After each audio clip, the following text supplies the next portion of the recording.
바로 제가 서 있는 이곳 황소상과 잔디밭이 있는 이곳이 1986년 10월 28일 건대 항쟁이 일어났던 역사적인 장소입니다. 12시 반경에 이곳 잔디밭에서 집결을 해서 본격적으로 이 항쟁의 의지를 다져나갔습니다. 그리고 오후 1시경에 의장단이 입장을 하고 또 의장단의 이 선언문 그리고 가장 그 당시에 핵심 구호가 이 전두환 독재 정권을 타도하는 그런 의지를 천명을 하고 이제 그 행사를 어느 정도 마치고 나가려는 순간 경찰들이 바로 이제 들어왔고 정문 후문으로 이 체류탄이 난사되는 과정 속에서 이 학생들은 도서관과 그리고 이 학생회관 그리고 바로 이 뒤편에 있는 본관 건물로 피신을 합니다.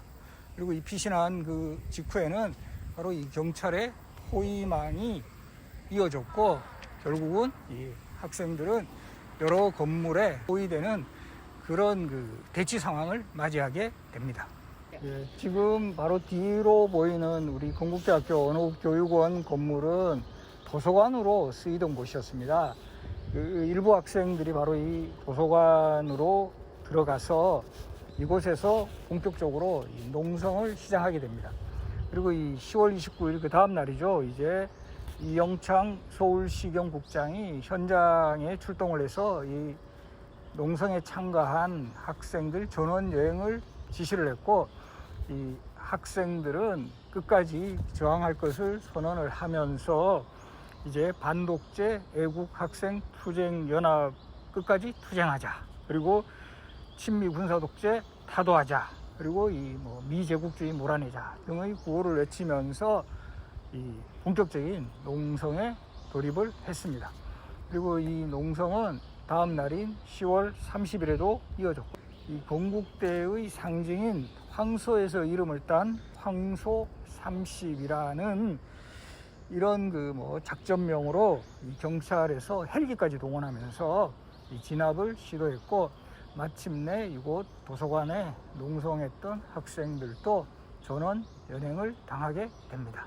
현재도 건국대학교 본관 건물로 사용이 되고 있는데 항쟁 지도부의 지휘본부로 사용이 되었습니다.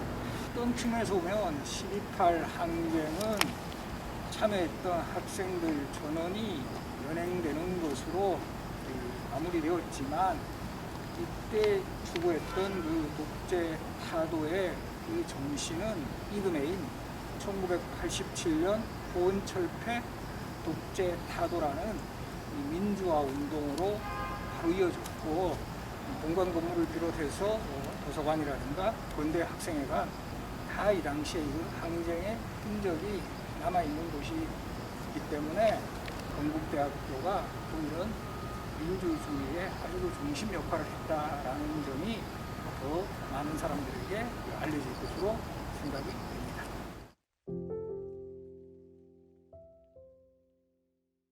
한국 사회를 개혁하거나 변화시키기 위해서는 그 당시에 군부 독재를 타도해야 한다.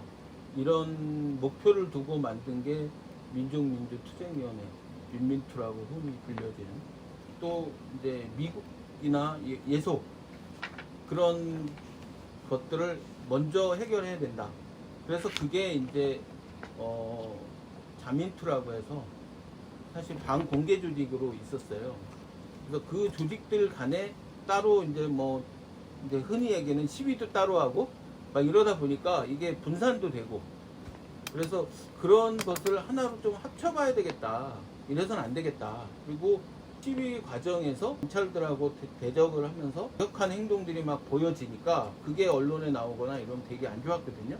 그래서 그런 것을 하나의 문제로 좀 해결할 수 있는 방법이 뭐가 있을까.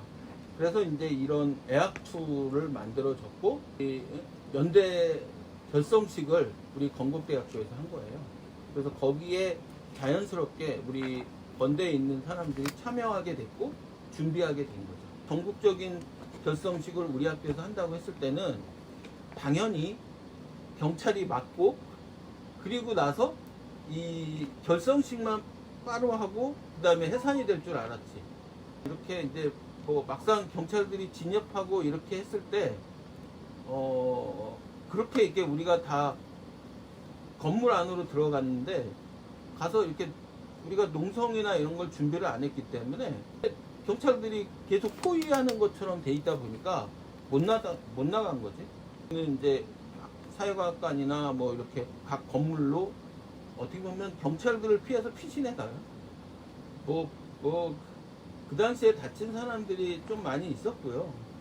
이제 저 같은 경우 이제 화상으로 인해서 이제 피해가 있었던 거고, 지금도 가끔씩 후유증은 있고요. 아니 나는 이제 수업이 있었고 당일날 그 집회를 하길래 이제 갔다가 아는 친구들 선배들도 있고 그래가지고 거기 이제 자연스럽게 뭐 합류해서 하다가 뭐 이제 갑자기 집회 말미에 이제 최루탄 막 터지고 하면서 쫓겨가가지고 이제 들어가게 됐죠. 농성 준비가 안 됐기 때문에 먹을 게 없어가지고 첫날은 그냥 지냈지만 다음 날부터는 이제 좀 다들 힘들었죠. 날도 춥고 먹을 게 없으니까. 지금도 그렇지만 당시에는 이제 학생활에 이렇게 동아리 룸들이 있으니까 이렇게 동아리 룸들을 해가지고 혹시 뭐 학생들이 싸운 도시락이라든지 빵이라든지 이런 걸 좀 모아서 먹었던 기억이 나요. 근데 배부르게 먹을 수는 없었고, 그리고 한 두 번째 날만 해도 집에 가리라는 생각을 했는데 이틀 3일 되니까 이제 뭐 다들 지치기도 했고, 그렇지만 뭐 이렇게 계속 경찰에서는 투항하라고 그랬는데 뭐 우리가 무슨 폭도도 아니고 왜 투항을 해. 그냥 집에를 가야 되겠다. 그래서 아마 안전귀가 보장, 이게 당시 요구의 하나였어요. 이렇게 귀가하게 해주면 해산하겠다. 근데 그걸 안 하고 전원 연행을 해야겠다. 이제 이렇게 방침을 거기서 내놨죠. 구속이 됐죠. 구속이 돼가지고 사실은 굉장히 가혹한 거였는데, 왜냐면 단순 참가자인데 그렇게 구속을 하지 않고 보통 집행유예라든지 아니면 훈방인데 전원 구속이 됐어요. 1288명인가가 구속이 돼가지고 단일 사건으로 제일 많은 구속자를 낸 그런 거였고, 대학 2학년이니까 이게 단순 참가자잖아요. 이게 무슨 주동자도 아니고. 구속이 돼가지고 나는 한 3개월 정도 교도소에 있었어요. 나중에 집행유예를 선고받고 최종적으로 나오게 됐죠. 벌써 30여 년이 훨씬 지났잖아요. 1986년이니까. 그런데 이제 그게 있었으니까 사실 유월항쟁이 있었던 거예요. 87년에. 그리고 또 유월항쟁이 있었기 때문에 당시에는 미흡했지만 직선제로 있었고, 그 다음에 이제 한국이 현재 와서는 가장 세계적으로 이렇게 산업화와 민주화를 뭐 동시에 달성했다라는 평가를 많이 받잖아요. 그 이제 출발점에 1980년에 광주, 그리고 86년에 건대항쟁이 있었던 것 같아요. 옛날이지만 우리 학교에서 민주화 운동이 있었고, 그게 87년 6월 항쟁의 정신적 뿌리가 됐다.